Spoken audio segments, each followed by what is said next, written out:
Hi అందరికీ నమస్తే. ఈరోజు మన ఛానల్ మన తెలుగింటి వంటలకు స్వాగతం.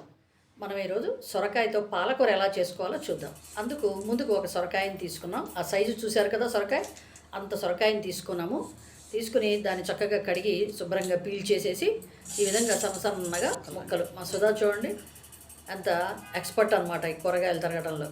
అసలు ప్లాంక్ కూడా వాడదు, చక్క అది అట్లా తరిగేస్తుంటుంది అనమాట. తర్వాత వెంటనే మనం పొయ్యి మీద ఒక బాండీ పెట్టుకుని ఒక స్పూన్ శనగపప్పు, ఒక స్పూన్ మినపప్పు, అర స్పూన్ జీలకర్ర, ఆవాలు వేసి అది ఒక 4 చూడండి పచ్చిమిరకాయ ముక్కలు, ఎక్కువ పట్టవు అనమాట. దీంట్లో 4 పచ్చిమిరకాయ ముక్కలు వేసుకుని తర్వాత కరిగిన సొరకాయ ముక్కల్ని బాండీలో వేసేసుకోవడం.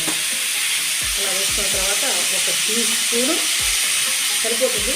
కొంచెం ఎక్కువ తినే వాళ్ళకి ఇంకొక పావు స్పూను అంతే. కొంచెం పసుపు, ఒక చిటికెడు పసుపు వేసుకుని కొంచెం అది కలియబెట్టేసి ఉప్పు కలిసే వరకు మూత పెట్టుకుని మగ్గబెట్టుకుని కొంచెం కరివేపాకు వేసుకుని. నేను తిరగమాతలో వేయనండి ఎక్కువ, ఎందుకంటే ఒక్కసారి మాడిపోయినట్లు అవుతుంది. అలా కూరలో వేస్తే మగ్గుతూ ఉంటుంది అన్నమాట. చక్కగా మగ్గి ఆ ఫ్లేవర్ అంతా కూరకి పడుతుంది. ఇలా కాసేపు మగ్గబెట్టుకోండి. ఒకవేళ మీకు మగ్గకపోతే ఒక చుక్క నీళ్లు స్ప్రింకిల్ చేసి మగ్గబెట్టుకోవచ్చు. మామూలుగా జనరల్గా అవసరం లేదు, ఉప్పు సరిపోతే మగ్గిపోతుంది. చాలకపోతే ఒక చుక్క నీళ్లు చల్లుకుని మగ్గబెట్టుకోవాలన్నమాట. ఒక 3 నిమిషాల్లో మగ్గిపోతుందండి మొత్తం కూర.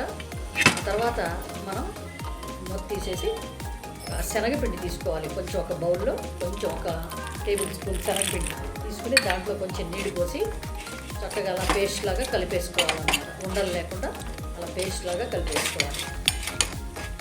చూసారు కదా, ఈ పేస్టు కొంచెం ముక్కలు ఉడికిపోయినాయి చూడండి. ఆ ఉడికిపోయిన ముక్కల్లో ఈ శనగపిండి నీళ్ళు పోసేయాలి.